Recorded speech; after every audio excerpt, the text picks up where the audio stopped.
welcome to another episode of Wheel With It. I'm Maxwell Ivy.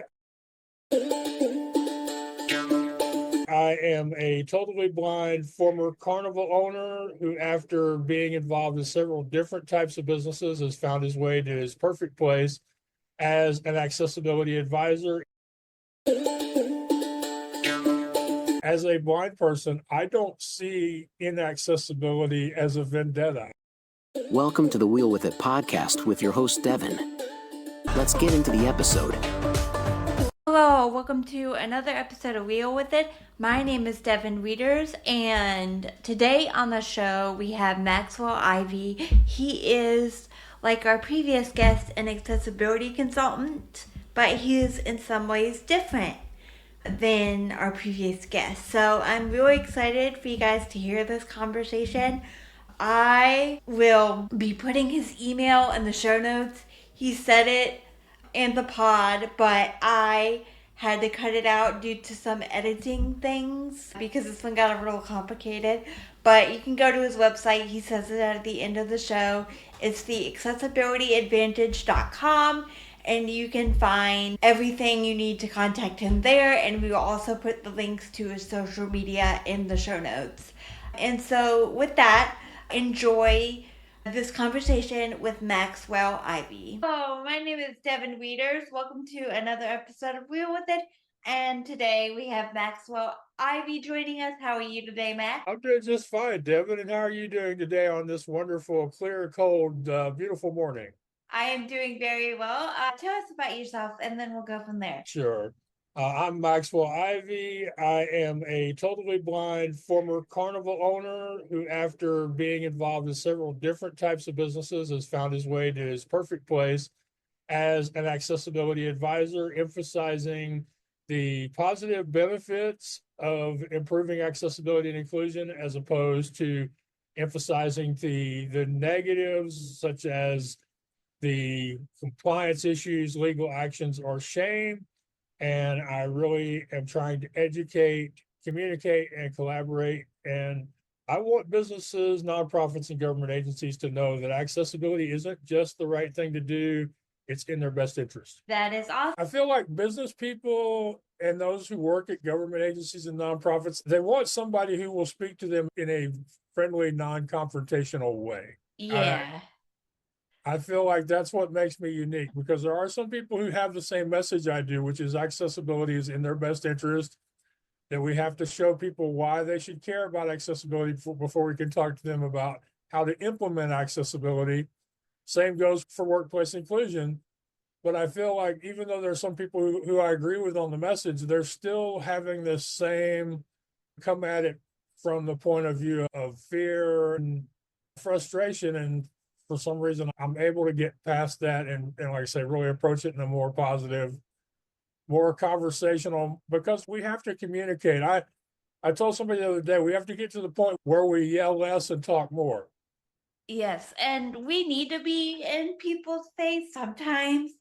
If they've Yes, had well, ample opportunity to fix it and they're aware of what's going on, yes. then yes. But most people are not aware of what's even happening. So Yeah. See, I have those. I had one of those moments with the people at LinkedIn a few months back. I'm like, y'all are a huge company. Y'all have a commitment to accessibility. Y'all know what the right thing to do is, and y'all did wrong. So I had to call them out. But for the most part, people either don't know, or if they do know, it's only a dim awareness, and they're really struggling with, what if I do this? What do I have to do first? And our is this going to crush my business? Is this going to destroy chemistry in my teams? And that's another thing we have to be more direct about, is that there are a lot of things they can do that are not costly or invasive, whether we're talking about the website or the workplace. yeah. But yeah, there are people who know better and still don't do better. And those people, that they need to have a more aggressive tone. But there's just so many people that the one thing I hear more often than any other thing when I talk to a business owner, and a lot of times when I talk to them, it's because I'm having a personal challenge with their product or service, is, you're the first person with a disability who's ever actually talked to me. Before you, I didn't know I even had disabled people that were using or wanting to use my product. And that's because we don't generally talk to them. And if we do talk to companies, we don't identify ourselves as disabled because we're afraid they're going to treat us differently and we'll get less service or to cost us more money. I do find that a lot of business owners, when I talk to them, whether it's from a personal challenge or I'm looking to them for them to hire me as a business consultant, that they've never actually heard from somebody with a disability before. And so I like to remember that in many cases, I'm going to be the first person they ever talk to. And how I talk to them is going to affect the conversation we have and the conversation they have with people that follow behind me. Accessibility, when it comes to selling the idea that somebody needs to improve accessibility, is just like selling anything else. Usually it isn't the first contact that will convince them they need to take action. It may take 4 or 5 or 10 different people to tell somebody that their accessibility needs to be dealt with before they will take an action and start working on it. It's just like any convincing on any other topic. But I do find it still surprises me sometimes when somebody will tell me, I've never actually heard from anybody with a disability that's using my website or using my product. But yeah, you're right. If they know better and they're still not doing better, then Yeah. they deserve a little bit more bite in our tone. But most of them, they don't know better. And I would say a high percentage of them would like to do better once they know better. One thing I tell my sighted friends and I tell other people all the time is, as a blind person, I don't see inaccessibility as a vendetta. I don't feel like there are people who have gotten up in the morning And are like, I'm gonna make the Lord so inaccessible today. They're not gonna believe it. yeah, they don't get up thinking, I'm going to make some poor blind person's life worse or hard. They don't do that. Most of them, they just don't think about it. They don't know about it. But yeah, we do have some companies where they know or they should know, or they're in a space where they are so heavily regulated, still get a chuckle out of how surprised United Airlines was that they found themselves in the middle of an ADA lawsuit. There's a huge company, should have known better. They're regulated by about half a dozen federal agencies. And yet, until they were sued, and even since the lawsuit, their booking system is still not accessible, but they're under court control right now. So I don't know how that works between the filing of the lawsuit and the settlement or the beginning the work of whatever orders United gets from it. But their company should have known better, but most of them. And I actually love working with the small and medium-sized companies because a lot of them can really grow their businesses by becoming more inclusive. A lot of them are very willing to listen to the idea of why they need to be inclusive. And a lot of them really appreciate it when I explain to them that all I'm really after is sincere effort. If I can get them to make a sincere effort over time to get more accessible every day and to work with somebody in the disability community who knows what that looks like, then I'm happy. Even if they're not 100% accessible, which nobody ever gets to 100, they don't get to 100% because websites, apps, and content change every day on a website that's living. I don't expect them to get to 100% today. Depending on how big their site is and how many issues they have, it may take a year to get to 100%. But what I'm looking for is sincere effort and the understanding that I matter, that people like me with other disabilities matter, and that they understand it's in their financial best interest. It benefits their bottom line to make their products and services more accessible, and at the same time, to make their workplace more inclusive. I love that we're starting to see studies on the emotional value of employing people with disabilities and adding them to existing teams. Yes. Can you point to some of those studies? I'm like you with your past podcast. Yes, I would have to look it up and find the link, but they're starting to come out. And there are lots of anecdotal stuff. There are professional sports teams that have seen improvements in the morale of their team by having somebody with a disability be an equipment manager or a super fan. There are high school and college teams that have had the same thing happen because basically you have somebody with a disability who comes to work every day and does what they're capable of doing. And by implication, it challenges everybody around them to think, what is there I can do that I'm not doing, or what is there I'm doing that I could do much better, and take the implied challenge from somebody with a disability.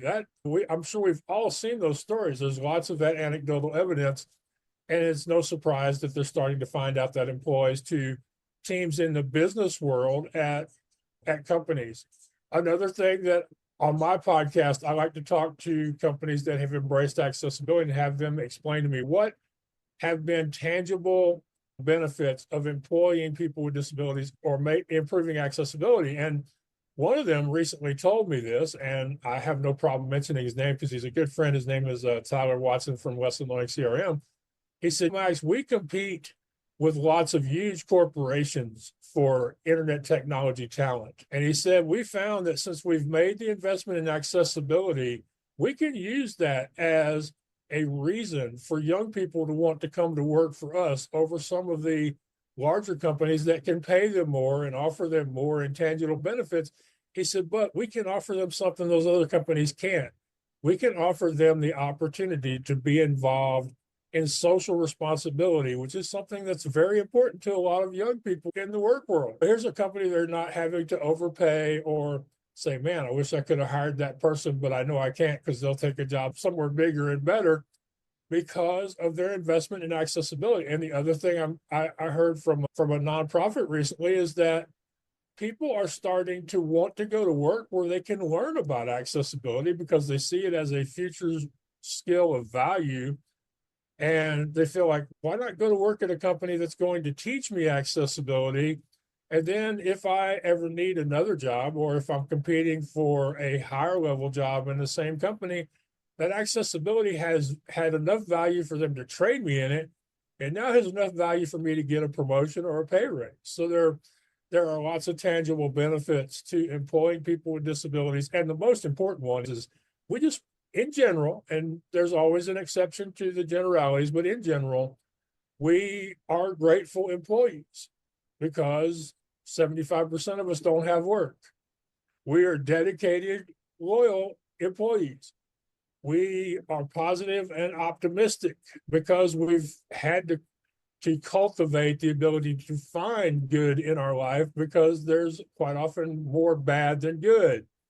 And the most important thing is because we have to, because quite often nobody else will do this for us. Most of us have had to become creative problem solvers.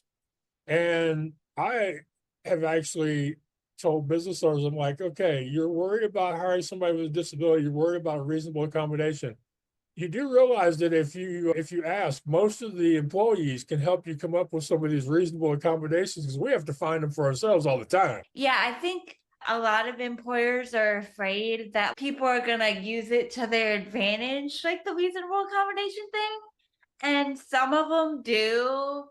But like common sense would tell you, like, okay, this is probably them using it to their advantage, and this is probably a reasonable accommodation. If I say I need a wheelchair accessible desk, duh, I'm sitting in a wheelchair right in front of your face, so that should be fine. Yeah, and a wheelchair accessible desk isn't really as big a deal as it is anymore now that most employers are familiar with standing desks and with desks that convert from sitting to standing and desks that are even built with treadmills attached to them. So a wheelchair desk isn't even really a big thing anymore, is it? No, but I was just using that as an example. Yeah.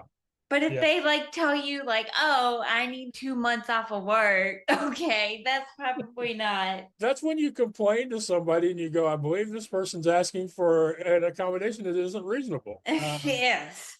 That's when you use the system that's in place under the ADA and go, okay, I don't think this is reasonable. And in most cases, from what I've heard from friends, the employer is more likely than not to get the benefit of the doubt when it comes to them claiming it's not reasonable. That's another one of those things we need to do a better job of educating people about. In my opinion, I feel like the biggest challenge we have there are two really big challenges we have as a community, in my opinion. One is we need to do a better job of connecting with people across disabilities. We don't advocate as a single community. We advocate as multiple disability communities. That's one thing we need to change. The other thing is we need to spend more time educating people and less time scaring the heck out of them. Yes, thank you. So those are two things I think we need to work on. That's one of the things I'm really proud of with Podmatch is that because Alex has made the investment in accessibility for visually impaired people, and I'm trying to learn more about other disabilities so I can help him with that too. And because it's out there that it's accessible, we're starting to see people with a variety of disabilities or people who are advocates, whether they have the disability or not, bringing their podcasts or joining the network so that they can find more places to do interviews and share the subjects that they're passionate about. So that's one of the reasons why when I pitch myself as a public speaker on accessibility and they ask for a white paper, I'm like, yeah, I'll just use Podmatch. It's a good example of somebody who already understood accessibility has a tangible benefit from making their website accessible, even if he did reach out to somebody he knew personally to start the process. That's another thing that I feel like we need to do more of is network with people who don't have disabilities. So that when they are curious, they have somebody to ask, or when they're ready to hire, they don't have to do a search and think about hiring somebody they don't know, which just adds another level of fear. I guess we'll make this the podcast since we're like 20 minutes in already. I'm fine if you want to do your intro and have a formal podcast interview and just revisit some of the stuff we've already talked about. That is fine with me because as you can tell, I can talk this stuff all day. It's up to you. I like this. I just see my bottom line when I do an interview or have a conversation is what works best for the host. And if what we've done so far, because it was recorded, works for you, then that's fine. But I also understand there are some hosts that either can't edit or don't have the facilities to edit or have to pay a lot of money for editing. So if it would be easier on you to just press record or to do an intro and start, we can do that. But if what we've done so far works for you, I'm fine with that too. What works best for you? That's what I need to know. We can record a little intro and then just keep the rest of it. Okay, cool. All right. So is there anything else you wanted to cover before we record the intro and the outro? No, not really. Maybe you could give me your thoughts on the fact that we claim a huge disability community of over 1 billion strong, but in truth, in actuality, we aren't really one single community. We have our own separate interests and very rarely advocate together as a single group. I understand that to a certain extent because all disabilities are so different that different people need different things. But I think we can agree on the same basic things. I think we can agree that the disability benefit system is messed up, to put it politely, and not curse on a podcast. But This is true. I think we can all agree that the ADA needs to be updated to include the invention of the internet. I think that's one we can agree on. So I think there are a few things we can agree on at least. So we need to advocate for those. Yeah, no, I'm not saying there aren't things that we all agree on. I'm just saying that we don't tend to bring our voices together for one thing very often. And even over, let's see, I've been doing public speaking since teen, and I have been at one event so far where that was disability based, where the roster of speakers included people representing more than one disability.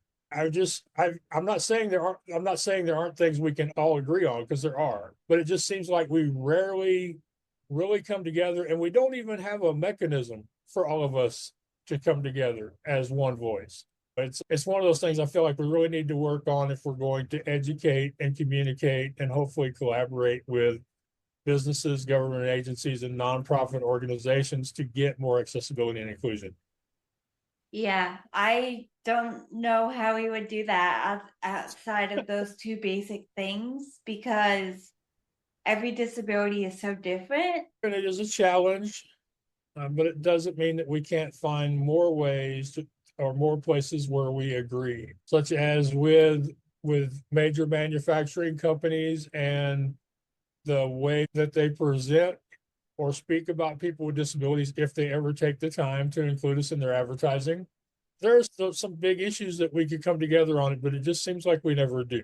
And I feel like one of the things where podcasting is really helpful is that because it's a virtual medium and because it's so easy to connect through the various platforms for finding hosts and guests, that it's the one place where we can build relationships across disability type or across disability issues, that we can become more connected, listen and learn, and hopefully be there to help people with disabilities that aren't the same as ours when they do need that help. So, anything else you would want to add before we get off here? I would say that when it comes to accessibility, remember that it isn't just the right thing to do, it is in everyone's best interest. There are so many ways in which improving the accessibility of a product or service will improve the user experience of everybody who doesn't have a disability. Improving accessibility is a progress, not perfection. So at least from my perspective, what I'm looking for is sincere, continuous effort, an attempt to understand. And even when things may seem challenging, to make that effort to try to understand why it is people with disabilities need a certain accommodation or need certain changes to your online or in-person business offerings. And really, if you have questions about accessibility, about workplace inclusion, about in-person accessibility, don't ever be afraid to ask, because there are going to be people like you and me out here who we're not going to be offended by the masking. We're going to be encouraged because it means that they have found the courage in themselves to ask questions of people that they're a little nervous about how we're going to take their questions. So never be afraid to ask for help to become more inclusive of people with disabilities. Most of us will respond positively and we will help you wherever we can. And also, there are so many talented, trained people out here in the world who are ready to help people with accessibility, those who are willing to make the investment in time, money, and sincere concern. If people want to talk to Max Ivy about accessibility, they can go to the accessibilityadvantage.com. And we'll put all those links in the show notes, including links to her social media. So make sure you check those out. And we will see you guys next episode. I really like that conversation. Again, I'll put his email and the links to his social media and website in the show notes. So be sure to check those out. To subscribe to the audio feed, you would go to realwithit.com/subscribe. And to subscribe to our YouTube channel, you would go to realwithit.com/YouTube. Please hit the bell if you're on YouTube or Spotify. That way you'll get notified when we upload new episodes. And we will see you guys next episode. Be sure to give the YouTube video a thumbs up. And we will see you guys next episode. Bye, guys. Thank you for joining us. We hope you enjoyed the show. Remember to follow the show and our guests on social media and subscribe. Be sure to hit the bell so you'll get notified when we upload new episodes. See you next time.